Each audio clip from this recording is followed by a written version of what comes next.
John's story of Mary anointing Jesus at Bethany is told and experienced by our congregations following the lectionary in the last Sunday of Lent before Palm Sunday. It is the story of the preparations for Jesus' passion, death, and burial. This is a passionate story. So I want to talk about what's involved in that, because that has often been either eliminated or minimized in the telling and interpretation of this story. Specifically, the ointment that Mary uses to anoint Jesus is a phrase that is present also in Mark's story of the anointing. In Greek, mourou nardou pistakes paloutalous in Mark, and John picks up that same phrase, mourou nardou pistakes politimon in John. It is a luxuriously liquid sound that conveys in the sound of those words and the building up of this nard what it was. It is unfortunately translated as perfume. Perfume is, comes in a little bottle and you put it out in drops and you put it behind your ear or behind your knees or whatever, in order to have a nice fragrance on your body. But this was ointment that was imported from India, and it was the most expensive ointment that was available in Israel in Jesus' day.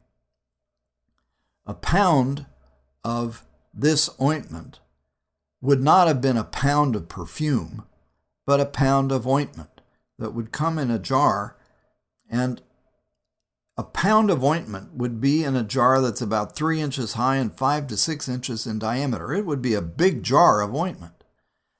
And so the fragrance from this ointment that Mary used to anoint Jesus' feet was the most precious thing that one could imagine.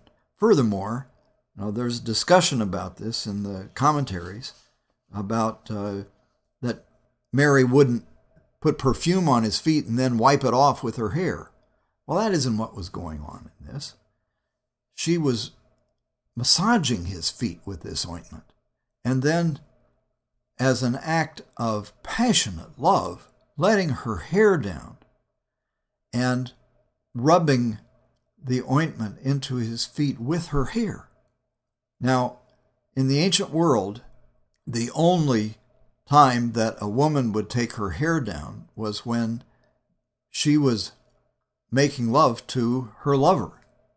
So the only time that women would let down their hair was when they were ready for bed and were going to make love.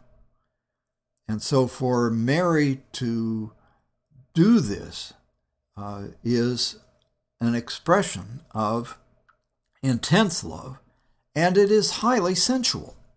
So what is happening in this is then a supreme gift of love that Mary is giving to Jesus in preparation for his burial. Now, there is a mistranslation in the NRSV that I really don't understand. The NRSV reads, "Leave her alone. She bought it so that she might keep it for the day of my burial." And the note says that the Greek lacks "she bought it," and it does. There's nothing that says that the words "she bought it" is in the Greek. The translator just made that up because he had an idea about what it meant. But the meaning is quite clear. If it is translated more literally, let her alone, in order that she may keep it for the day of my burial. So what Jesus is saying is, let her alone. Don't require, don't criticize her for having bought it, and she can keep it so that she can anoint me when I need to be buried. Now, that didn't happen in the story because he was crucified. But in John, Nicodemus and Joseph of Arimathea wrap his body in 100 pounds of spices. So John he's really into, this, the gifts of royal honor for Jesus in relation to his burial. And that is what is the norm that is present in this story, is that what she is doing is an extravagant act of love and devotion in anticipation of his death. Now, what is implied in this statement of Jesus, let her alone so that she may keep it for the day of my burial, is that she didn't use it all in anointing his feet, which makes complete sense, because to use a pound of ointment on his feet would be virtually impossible, as a massage. So what is implied is that this ointment, which was worthy of a king, is used by Mary to communicate her love for him. And the cultural norms in relation to the anointing were virtually universal in the ancient world, that this was a supreme gift of love that a woman could give to a man. Judas' intervention, then, is jarring. His words are introduced as, one of the 12 who is about to betray him. And so John has no compassion for Judas. He is introduced as the betrayer. And his words are harsh.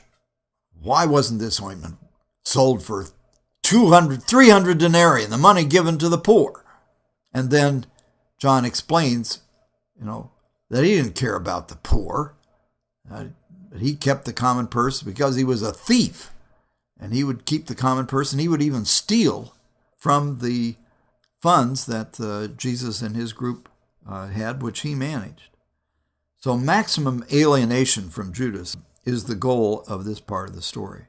It's a highly negative characterization, and it is fully appropriate in the telling of this to express and to tell this with a tone of condemnation and of a high degree of negativity. Jesus' response is then to let her alone. But he is relatively compassionate with Judas in his response. And then the story ends with his quotation about the poor. That you will always have the poor with you, but you will not always have me.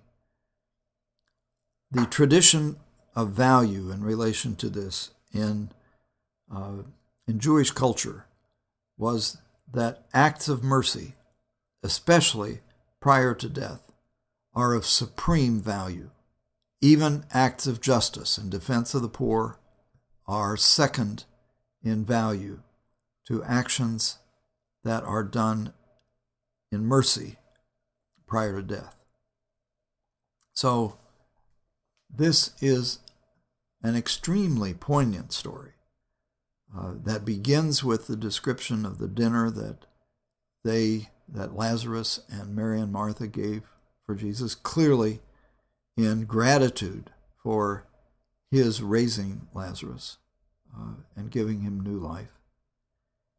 And then this anointing of his feet by Mary and this gesture of supreme love, to which Judas responds with hostility, but Jesus recognizes what it is that she has done, asks Judas to recognize this as a supreme act of mercy prior to his death. You can tell this story with real passion.